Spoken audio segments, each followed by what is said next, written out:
आपका अभिनंदन करता हूं और आपको शुभकामनाएं देता हूं। और मैं विश्वास भी कर देता हूं कि सभी इस सदन में बैठे हुए माननीय सदस्य ये उच्च सदन की गरिमा को संभालते हुए आपकी गरिमा की भी सदा सर्वदा चिंता करेंगे, मर्यादा रखेंगे, ये मैं आपको विश्वास दिलाता हूं।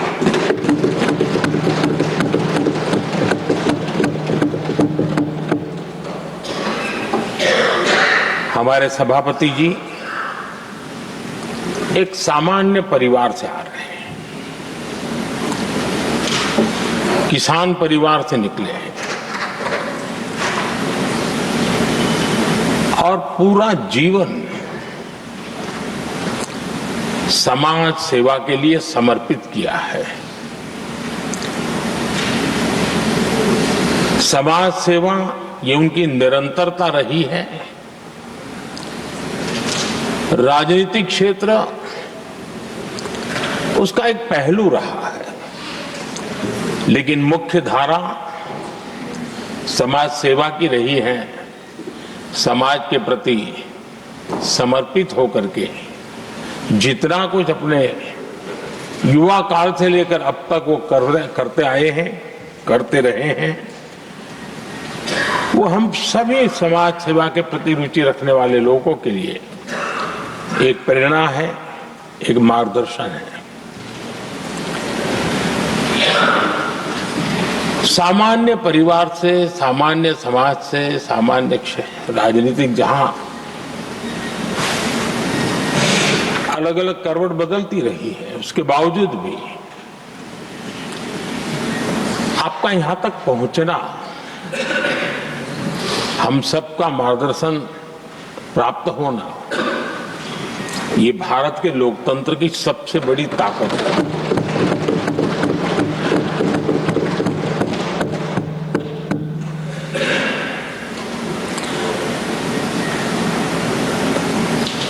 ये मेरा सद्भाग्य रहा है कि मैं आपको लंबे अरसे से परिचित रहा हूं। सार्वजनिक जीवन में साथ साथ काम करने का अवसर भी मिला है। लेकिन प्रधानमंत्री के रूप में जब मुझे यहाँ दायित्व मिला और जब मैंने आपको अलग अलग जिम्मेवारियां में काम करते देखा, तो मेरे मन पर अतिशय सकारात्मक भाव जगना बहुत स्वाभाविक था। क्वायर बोर्ड के चेयरमैन के रूप में हिस्टोरिकली हाईएस्ट प्रॉफिट वाली इंस्टीट्यूशन में कन्वर्ट करना, यानी आपका किसी संस्था के प्रति समर्पण हो तो कितना विकास किया जा सकता है और कैसे दुनिया में उसकी एक पहचान बनाई जा सकती है, वो आपने करके दिखाया। आपको भारत के कई क्षेत्रों बहुत कम लोगों को ऐसा अवसर मिलता है।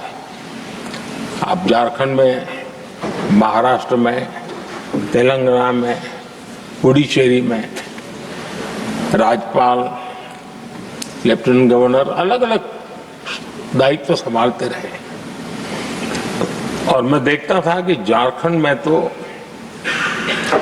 आदिजाति समाज के बीच जिस प्रकार से आपने अपना नाता बना दिया था, जिस प्रकार से आप छोटे छोटे गांव तक दौरा करते थे, वहां के मुख्यमंत्री बड़े गर्व के साथ इन बातों का जब भी मिलते थे जिक्र करते थे और कभी कभी वहां के राजनेताओं के लिए भी चिंता होती थी कि हेलीकॉप्टर हो या न हो, इसकी कोई परवाह किए बिना जो गाड़ी है आप चलते रहते थे, रात को छोटे छोटे स्थान पर रुक जाना। ये जो आपने एक अपना सेवा भाव था, उसको राज्यपाल के पद पर रहते हुए भी जिस प्रकार से आपने उसको एक नई ऊंचाई दी, इससे हम भली भांति परिचित हैं। मैंने आपको एक कार्यकर्ता के रूप में देखा है, एक सहयोगी के रूप में हम साथ काम किए हैं, सांसद के रूप में देखा है, अलग अलग पदों पर देखते हुए आज यहां पर पहुंचे। लेकिन मैंने एक बात महसूस की है कि आमतौर पर सार्वजनिक जीवन में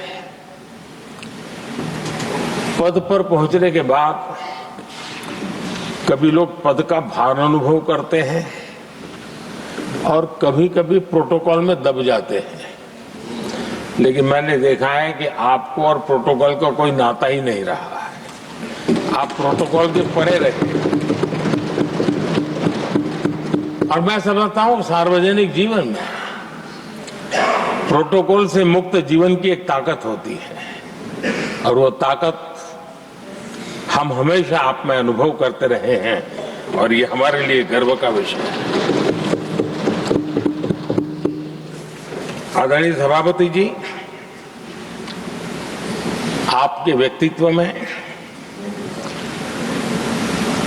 सेवा, समर्पण, संयम, इन सभी बातों से हम भली भांति परिचित हैं। वैसे आपका जन्म तो डॉलर सिटी में हुआ और उसकी एक अपनी पहचान है, लेकिन उसके बावजूद भी आपने अपनी सेवा का क्षेत्र अंत्योदय को चुना। आपने हमेशा एक डॉलर सिटी के भी उस तबके की चिंता की जो दबे कुचले और कुछ वंचित परिवार थे, उनकी चिंता की। आदरणीय सभापति जी, मैं उन दो घटनाओं का जरूर जिक्र करना चाहता हूं जिसको कभी मैंने आपसे, आपके परिवारजनों से भी सुना है और जिसने आपके जीवन पर बड़ा प्रभाव पैदा किया है। बाल्यकाल में अविनाशी मंदिर के तालाब में आपका डूबने की संभावनाओं के बीच की अवस्था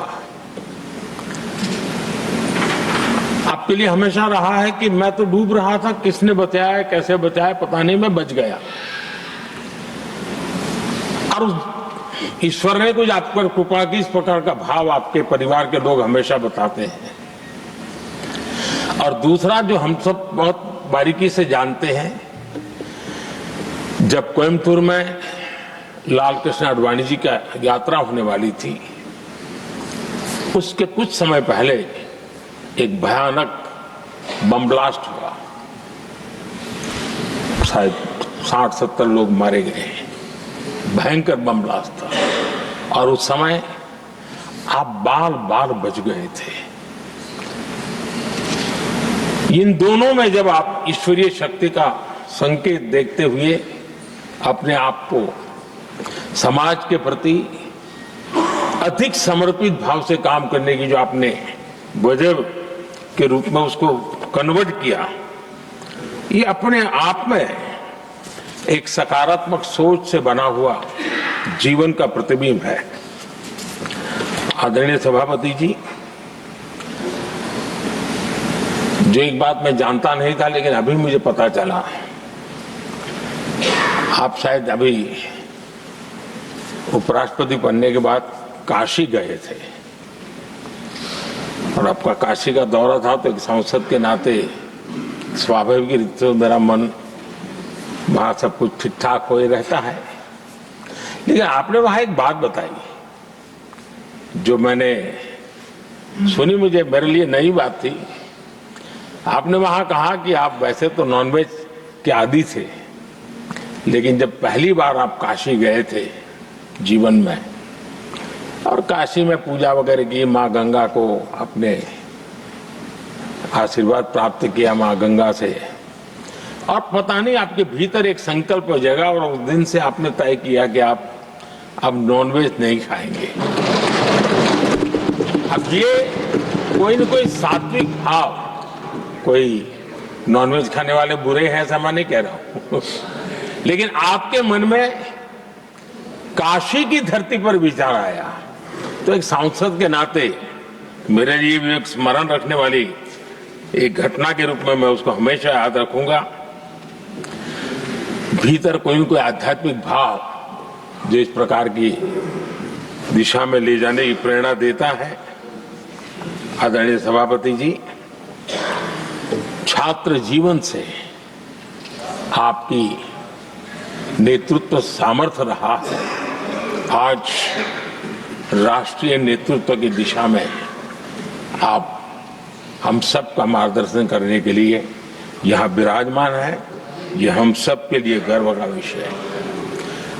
आदरणीय सभापति जी, आप लोकतंत्र के रक्षक के रूप में अपनी जवानी में, युवा अवस्था में, जब किसी को भी सरल मार्ग से जाने का मन कर जाता है, आपने वो रास्ता नहीं चुना, आपने संघर्ष का रास्ता चुना।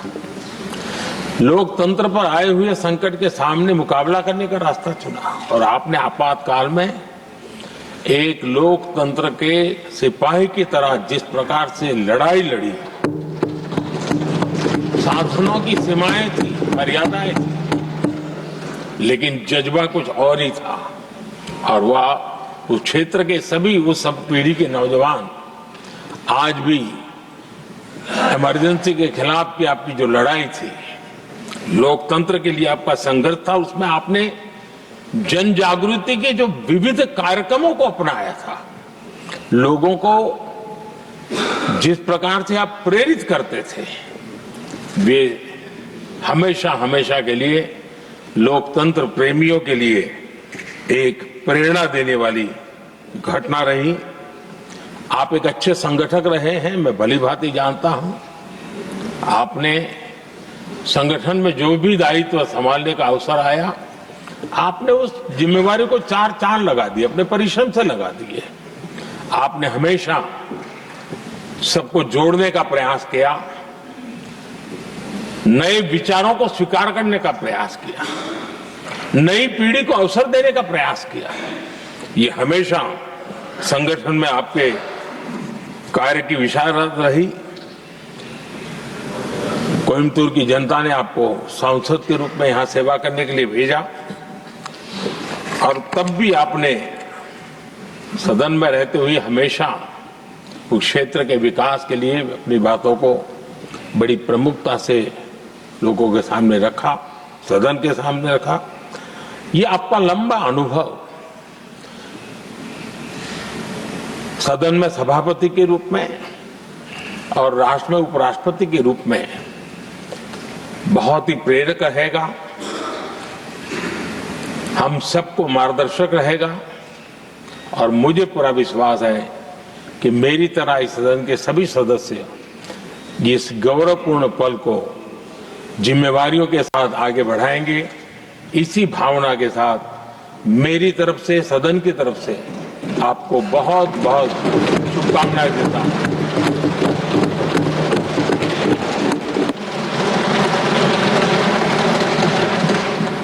Honourable deputy chairman. आदरणीय सभापति जी, वडक्कम, अभिवादन। यह सुखद संयोग है कि लगभग 7.5 दशकों बाद डॉक्टर सर्वपल्ली राधाकृष्णन जी, जो तमिलनाडु में जन्मे, देश के सर्वोच्च पंचायत के उच्च सदन के पहले सभापति और देश के पहले उपराष्ट्रपति बने, उन्हीं महान शख्सियत के उत्तराधिकारी के रूप में आज आप उसी महान विरासत और दायित्व को संभाल रहे हैं। आपका नाम भी वही है। कहते हैं आपके जन्म के 1 सप्ताह बाद आदरणीय राधाकृष्णन जी दूसरी बार उपराष्ट्रपति बने थे और उनके नाम पर आपका नाम रखा गया। आपको बहुत बधाई, आपका हार्दिक स्वागत। सभापति जी, आप तमिलनाडु से आते हैं, महान राज्य जिसकी संस्कृति, भाषा, हेरिटेज और कंट्रीब्यूशन पर मुल्क को फक्र है, जहां हजारों वर्ष पहले महान संत तिरुवल्लुवर ने तिरुकुरुल महान ग्रंथ लिखा।